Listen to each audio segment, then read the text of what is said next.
السلام علیکم دوستوں، کیسے ہیں آپ سب؟ اللہ کی رحمت سے ٹھیک ہوں گے، اور ہم بھی الحمدللہ ٹھیک ہیں بالکل۔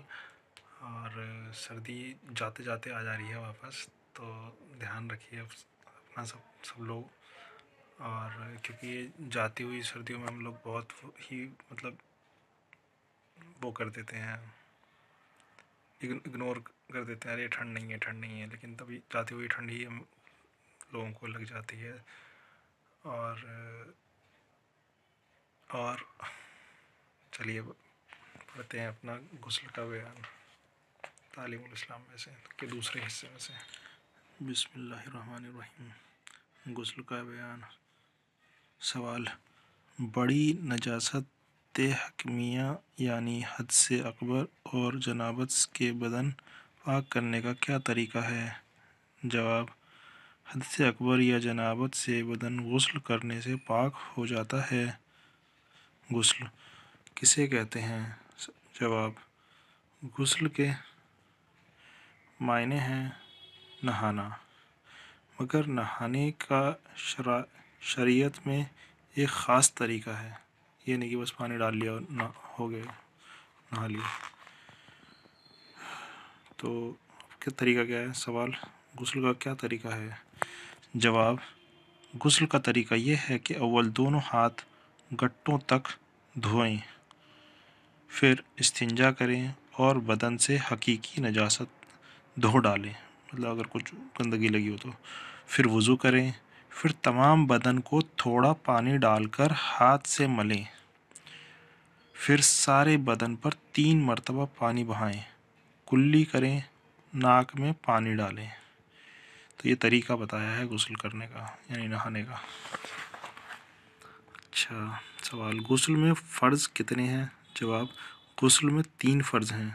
نمبر 1 کلی کرنا، نمبر 2 ناک میں پانی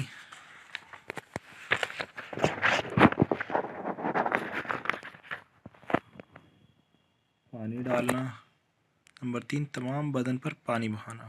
تو یہ 3 فرض ہو گئے، اور فرض ضروری ہوتے ہیں، ہر ایک جو چیز فرض ہے وہ ہمیں کرنی ہے۔ جیسے وضو میں 4 فرض ہیں تو غسل میں 3 فرض ہیں۔ سوال: غسل میں سنتیں کتنی ہیں؟ جواب: غسل میں 5 سنتیں ہیں۔ نمبر 1 دونوں ہاتھ گھٹنوں تک دھونا، نمبر 2 استنجا کرنا اور جس جگہ بدن پر نجاست لگی ہوئی ہو اسے دھونا، نمبر 3 ناپاکی دور کرنے کی نیت کرنا، نمبر 4 پہلے وضو کرنا، نمبر 5 تمام بدن پر 3 بار پانی بہانا۔ تو یہ غسل کا طریقہ ہو گیا، سنتیں پتہ چل گئیں، فرض کتنے ہیں وہ پتہ چل گئے۔ اب آگے کیا ہے؟ موضوع پر مسح کرنے کا بیان۔ اب مسح سب کو پتہ ہوتا ہوا، ہاتھ کو ہلکا سا گیلا کر کے تھوڑا جھاڑ کے، اور پھر جہاں پہ مسح کرنا ہے، جیسے سر کا مسح ہوتا ہے وضو میں، اسی طرح سے دیکھو موضوع کے بارے میں کیا ہے۔ اچھا، سوال: کس قسم کے موضوع پر مسح کرنا جائز ہے؟ جواب: 3 قسم کے موضوع پر مسح جائز ہے۔ اول چمڑے کے موزے جن سے پاؤں ٹخنوں تک چھپے رہیں، دوسرے وہ اونی سوتی موزے جن میں چمڑے کا تلا لگا ہوا ہو، تیسرے وہ ادنی سوتی موزے جو اس قدر موٹے ہوں اور گاڑھے ہوں کہ خالی موزے پہن کر 3-4 میل راستہ چلنے سے نہ پھٹے، مطلب بہت موٹا موزہ ہونا چاہیے۔ تو 3 طرح کے ہمیں موزوں کی قسمیں مل گئی ہیں کہ جن پہ مسح جائز ہے۔ اگلا سوال کیا ہے؟ موضوع پر کب مسح جائز ہے؟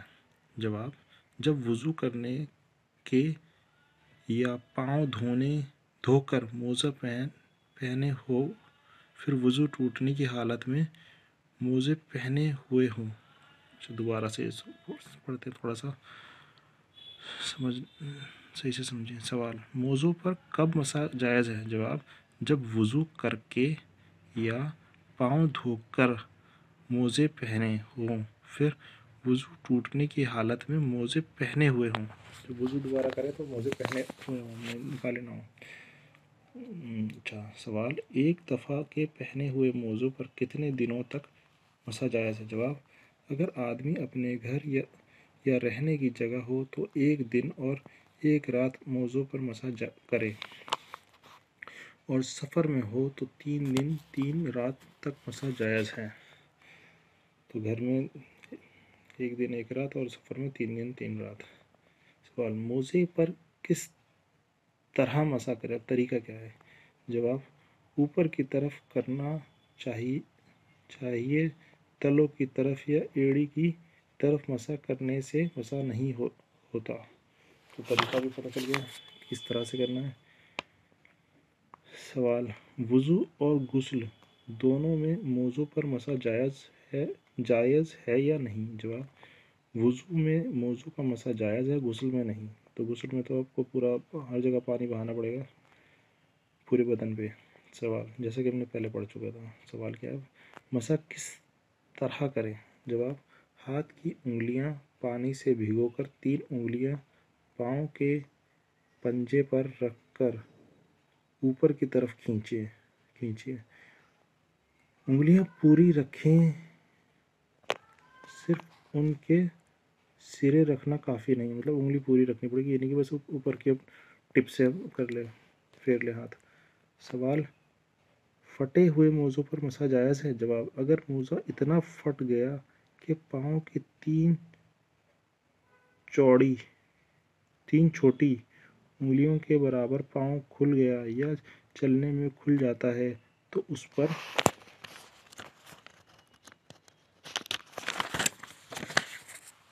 مسا جائز نہیں، اور اس سے کم پھٹا ہو تو جائز ہے۔ اچھا، کیا ہے؟ جبیرہ پر مسا کرنے کا بیان۔ سوال، جبیرہ کسے کہتے ہیں؟ جبیرہ وہ لکڑی ہے جو ٹوٹی ہڈی درست کرنے کے لیے باندھی جاتی ہے، مگر یہاں جبیرہ سے وہ لکڑی یا زخم کی پٹی یا مرہم کا یا جو کچھ بھی ہو مراد ہے۔ سوال، اس لکڑی یا پٹی یا فایا پر مسا کرنے کا کیا حکم ہے؟ جواب، اگر اس لکڑی یا پٹی کا کھولنا اور فایا کا اکھاڑنا نقصان پہنچائے یا سخت تکلیف ہوتی ہو تو اس لکڑی اور پٹی پر فایا پر مسا کر لینا جائز ہے۔ سوال، کتنی پٹی پر مسا جائز ہے؟ ساری پٹی پر مسا کرنا چاہیے، خواہ اس سے نیچے زخم ہو یا نہ ہو۔ سوال، اگر پٹی کھولنے سے نقصان اور تکلیف نہ ہو تو کیا حکم ہے؟ جواب، اگر زخم کو پانی سے دھونا نقصان نہ پہنچائے تو دھونا ضروری ہے، اور پانی سے دھونا نقصان پہنچائے لیکن مسا سے نقصان نہ ہو تو زخم پر مسا کرنا واجب ہے، اور جب زخم پر مسا کرنا بھی نقصان پہنچائے اس وقت پٹی یا فائے پر مسا کرنا جائز ہے۔ ٹھیک ہے، نجاست حقیقیہ کا بیان۔ سوال، نجاست حقیقیہ کی کتنی قسمیں ہیں؟ جواب، نجاست حقیقیہ کی 2 قسمیں ہیں، ایک نجاست غلیظہ، دوسرا نجاست خفیفہ۔ سوال، نجاست غلیظہ اور نجاست خفیفہ کسے کہتے ہیں؟ جواب، جو ناپاکی کی سخت ہو اسے نجاست غلیظہ کہتے ہیں، اور جو نجاست کے ہلکی ہو اسے نجاست خفیفہ کہتے ہیں۔ سوال، کتنی چیز نجاست غلیظہ ہیں؟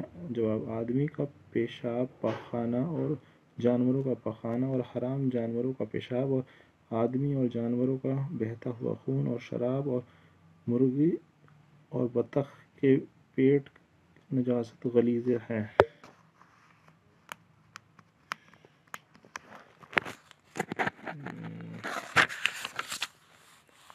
سوال، نجاست خفیہ کیا چیز ہے؟ جواب، حلال جانوروں کا پیشاب اور حرام پرندوں کے پیٹ نجاست خفیہ ہیں۔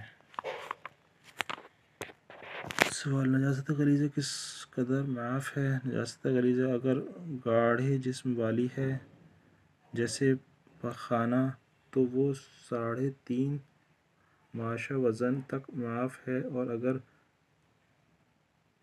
پتلی ہو جیسے شراب پیشاب تو وہ 1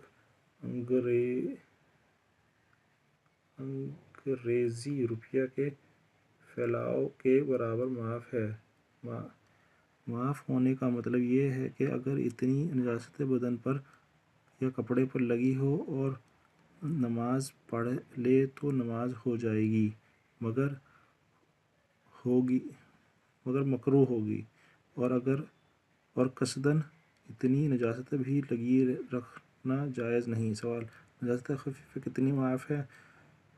جواب: چوتھائی کپڑے یا چوتھائی عضو سے کم ہو تو معاف ہے۔ سوال: نجاست حقیقیہ سے کپڑا یا بدن کس طرح پاک ہو جائے؟ جواب: نجاست حقیقیہ چاہے غلیظہ ہو یا خفیفہ، کپڑے پر ہونا بدن پر پانی سے 3 بار دھو لینے سے پاک ہو جاتی ہے۔ کپڑے کو تینوں دفعہ نچوڑنا بھی ضروری ہے۔ سوال: پانی کے سوا اور کسی چیز سے بھی پاک ہو سکتی ہے یا نہیں؟ جواب: ہاں، جو چیزیں تیل پتلی اور بہنے والی ہیں جیسے کیا تربوز کا پانی، ان کے ساتھ دھونے سے بھی نجاست حقیقیہ پاک ہو جاتی ہے۔ استنجے کا بیان۔ سوال: استنجا کسے کہتے ہیں؟ جواب: پاخانہ یا پیشاب کرنے کے بعد جو ناپاکی بدن پر لگی رہے اس کے پاک کرنے کو استنجا کہتے ہیں۔ تو یہ بہت اہم ہے۔ آج کل کافی لوگ اس کی طرف دھیان نہیں دیتے ہیں، متوجہ نہیں ہوتے ہیں، مطلب کہیں سفر میں جا رہے ہیں تو اس کا نہیں رکھتے ہیں دھیان، لیکن رکھنا چاہیے۔ بہت ہی خیال رکھنے والی چیزیں ہیں، اہم چیزیں ہیں۔ تو یہ سب کو ہی پتہ ہے استنجا کیا ہوتا ہے، کیسے۔ اب دیکھو اس کے بارے میں اور کیا باتیں ہو رہی ہیں۔ سوال: پیشاب کے بعد استنجا کرنے کا طریقہ کیا ہے؟ اچھا، اب دیکھو طریقہ بتائیں گے۔ جواب: پیشاب کرنے کے بعد مٹی کے پاک ڈھیلے سے پیشاب کو سکھانا چاہیے، اس کے بعد پانی سے دھو ڈالنا چاہیے۔ جواب: پاخانہ کے بعد استنجا کا کیا طریقہ ہے؟ جواب: پاخانہ کے بعد مٹی کے 3 یا 5 ڈھیلوں سے پاخانہ کے مقام کو صاف کریں، پھر پانی سے دھو ڈالیں۔ سوال: استنجا کرنا کیسا ہے؟ جواب: اگر پاخانہ یا پیشاب اپنے مقام سے بڑھ کر ادھر ادھر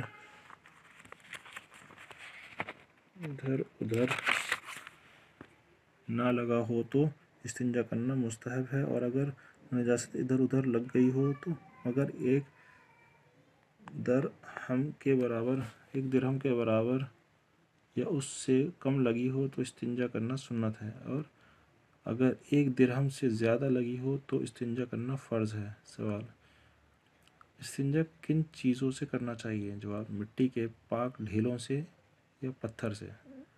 سوال: استنجا کن چیزوں سے مکروہ ہے؟ جواب: ہڈی، لید، گوبر اور کھانے کی چیزوں کوئلے اور کپڑے اور کاغذ سے استنجا کرنا مکروہ ہے۔ سوال: استنجا کس ہاتھ سے کرنا چاہیے؟ جواب: بائیں ہاتھ سے کرنا چاہیے، دائیں ہاتھ سے استنجا کرنا مکروہ ہے۔ تو دوستو، اس کو ہم یہیں روکتے ہیں اپنی ویڈیو کو، اور پھر ملتے ہیں آپ کو اگلی ویڈیو میں۔ تب تک اپنا خیال رکھیے، اور اب اگلی ویڈیو میں اگلا جو آئے گا ویڈیو آپ کے پاس، اس میں ہم پڑھیں گے، یہ جانیں گے پانی کا بیان اور کنویں کا بیان۔ چلیے ملتے ہیں پھر اپنی اگلی ویڈیو میں، تب تک کے لیے اپنا خیال رکھیے، خوش رہیے اور سب کو خوش رکھیے، جتنا کر سکتے ہیں اپنے حساب سے۔